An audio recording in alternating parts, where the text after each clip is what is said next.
word yes. Consider it done. It's a bright and cheerful way to say yes. Example. If your teacher asks you to deliver books to the library of your school, you can say, consider it done with a big smile on your face, and I'm sure that will definitely make your teacher happy.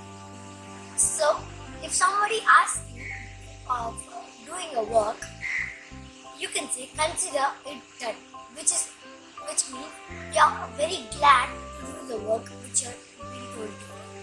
So, see you all tomorrow in a new video. Until then, Tata Baba, see you all. Bye-bye, see you later. It's me, Yashwanth from itzmeyashwanth signing out. See you all tomorrow. Bye.